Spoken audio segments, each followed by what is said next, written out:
تعالی نے مولانا حق نواز جھنگوی مرحوم کی نماز جنازہ پڑھائی. جنازے کی نماز پڑھانے کے سمے مولانا عبداللہ درخواستی رحمت اللہ علیہ کے یہ الفاظ تھے کہ میں نے اپنی زندگی میں 2 جنازوں میں خدا کے فرشتوں کو دیکھا ہے, اور نہ صرف یہ کہ دیکھا ہے, روتے ہوئے دیکھا ہے. ایک جنازہ تھا مولانا احمد علی لاہوری کا, اور دوسرا جنازہ ہے یہ مولانا حق نواز جھنگوی کا. اب پتہ چلا کہ مولانا نے کیا کیا تھا. اگلی بات سنیں, اگلی بات سنیں.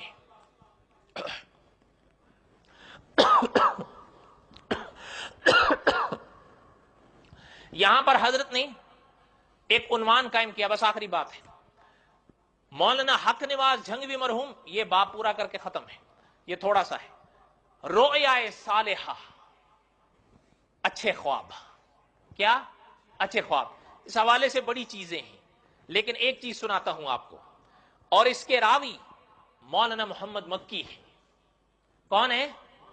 فرماتے ہیں کہ حضرت پیر عبدالحی صاحب مولانا محمد مکی سے راوی ہیں کہ انہوں نے فرمایا میں نے خواب میں رحمت کائنات حضور صلی اللہ علیہ وسلم کو تشریف لاتے دیکھا. 4 خلفائے راشدین آپ کے ساتھ تھے, ساتھ ایک چھوٹے سے قد کے آدمی جن کے ساتھ ایک بچہ تھا, چلے آ رہے ہیں. میں نے عرض کیا کہ آقا یہ کون ہیں؟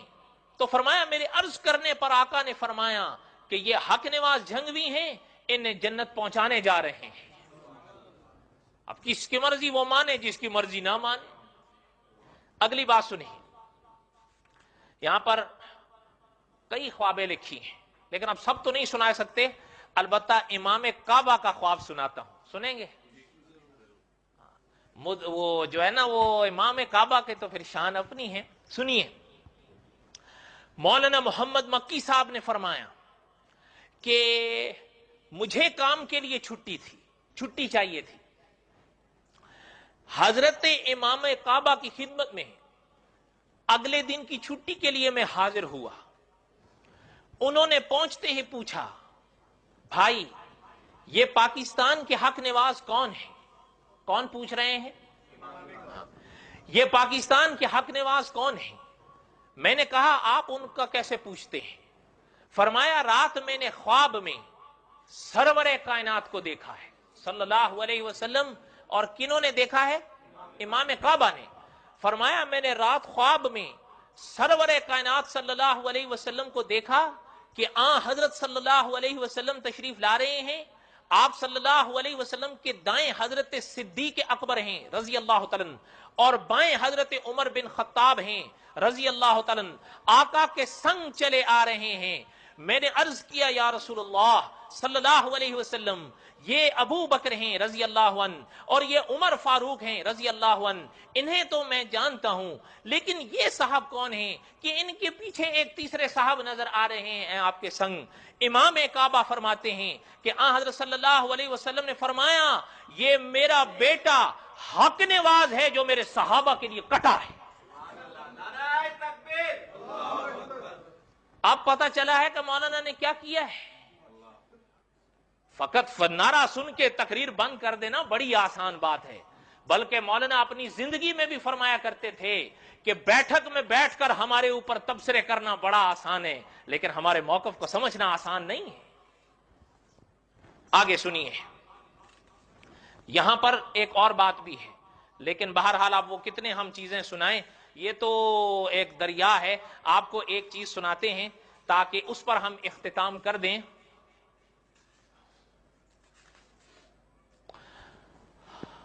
اور میرے خیال میں یہ چیز بھی آپ کے لیے یادگار ہوگی.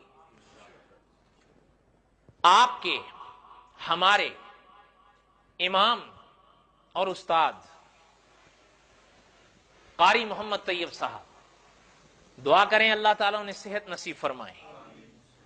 مولانا کی جب شہادت ہوئی تھی, انہوں نے مولانا کی یاد میں کچھ لکھا تھا, وہ پورا اقتباس یہاں پر ہے.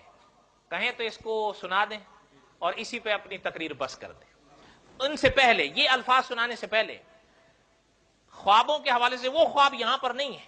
اب پتہ نہیں کیوں نہیں ہے, ہو سکتا ہے رہ گیا ہو یا لکھنے والوں کو نہ ملا ہو، واللہ عالم، یہ میرا اپنا ایک قیاس ہے، خدا جانے حقیقت کیا ہے۔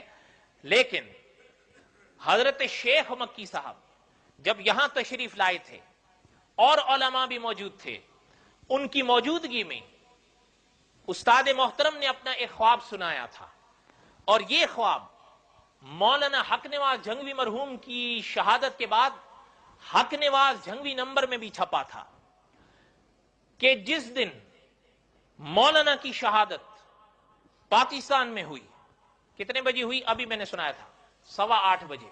کتنے بجے؟ شاید میں نے لفظ وہ نہ پڑھا ہو، 8:15 بجے تھے، وہ لکھا ہوا ہے جب مولانا کو شہید کیا گیا تھا۔ 8:15 ہوئے تو ہانگ کانگ میں کیا وقت ہوا؟ 11:15، 11:15 نا۔ لیکن یہ تو آدھی رات قریب ہو جاتی ہے۔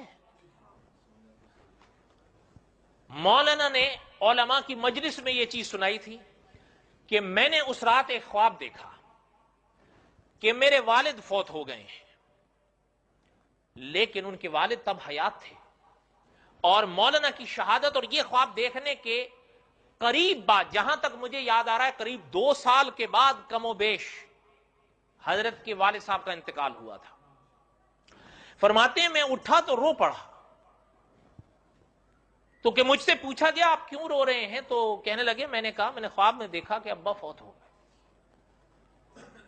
کہتے ہیں اس وقت تو بات خیر وہیں رک گئی، لیکن صبح جب گھر سے نکلے تو ساؤتھ چائنا مارننگ پوسٹ کے پہلے صفحے پر لکھا تھا کہ پاکستان میں مولانا حق نواز کو شہید کر دیا گیا۔ تو حضرت نے علماء کی مجلس میں فرمایا تھا کہ میرے اس خواب کی یہ تعبیر تھی، فی الحقیقت خواب میں میرا والد فوت ہوئے دکھایا گیا ہے، لیکن اس خواب کی میں یہ تعبیر سمجھا ہوں کہ کچھ کہو مولانا حق نواز سنیت کے باپ تھے۔ اب سمجھ میں آیا کہ مولانا نے کیا کیا تھا۔ آخری بات اب جو مولانا کی لکھی ہوئی ہے قاری محمد طیب صاحب کی، وہ سنا کے بس کرتا ہوں۔ حضرت نے لکھا تھا کہ یہاں پر مولانا ہدوٹی لکھتے ہیں کہ مولانا محمد طیب صاحب قاسمی جو آج کل ہانگ کانگ میں رہتے ہیں، اور اپنا وہ مولانا جھنگوی مرحوم کے بارے میں لکھتے ہیں کہ تصوف کا ذکر کسی محفل میں ہو تو سرزمین جھنگ کا ذکر محفل اور حقیقی شاعری کے سے دور کرنے والے، اپنا سرزمین جھنگ کی جہالت کو بذریعہ ذکر اور حقیقی شاعری سے دور کرنے والے عظیم صوفی شاعر، تعلیم ولایت کے شہنشاہ حضرت سلطان باہو کا ذکر ضرور آتا ہے۔ یہ قاری صاحب کے الفاظ سنا رہا ہوں۔ دنیائے عشق کی بات اگر ہو کسی مجلس میں تو جھنگ کی مشہور داستان ہیر رانجھے کا ذکر ضرور چھڑتا ہے، اگرچہ میرے خیال میں یہ داستان محض ایک خیالی ہے۔ حقیقت یہ ہے کہ ان ہر 2 داستانوں کو تعلق صرف ہند و پاک تک محدود ہے۔ ان کے برعکس ایک تیسری داستان کہ جس کے سبب پوری دنیا میں آج جھنگ کا نام گونجا ہے، وہ جرت اور بہادری کی فی الحقیقت داستان ہے، اور وہ داستان مولانا حق نواز اپنے خون سے لکھ کر گئے ہیں۔ کون جانتا تھا کہ ایک غریب گھر میں آنکھ کھولنے والا بچہ، جسمانی لحاظ سے دبلا پتلا انسان، دنیائے اہل سنت کے لیے وہ خدمات سر انجام دے گا کہ مستقبل ان کے زیر بار احسان رہے گا۔ یہ صحیح ہے یا نہیں؟ اچھا، شہید حق مولانا جھنگوی مرحوم کی شجاعت و خطابت، حق گوئی و بے باکی نے دنیائے اہل سنت کو بلند حوصلہ اور مضبوط ارادوں سے نوازا ہے۔ مولانا مرحوم کی خطابت میں سمندر کی موج تھی، طوفان جیسی شدت تھی، پہاڑوں جیسی مضبوطی تھی، شیر جیسی گرج تھی۔ حقیقت یہ ہے کہ جس علاقے میں ایک دفعہ مولانا نے قدم رکھے تو سنیت بیدار ہو کر رہی ہے۔ کیا الفاظ لکھے ہیں انہوں نے۔ آپ مولانا کے ان الفاظ سے اتفاق کرتے ہیں یا اختلاف کرتے ہیں؟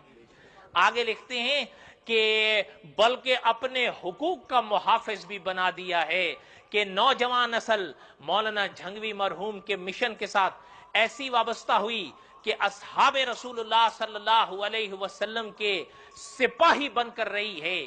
شہود نہمو سے صحابہ نے کفر کی طاقتوں کی ایسی تنابیں کھینچی ہیں کہ تمام طاقتیں اپنے موت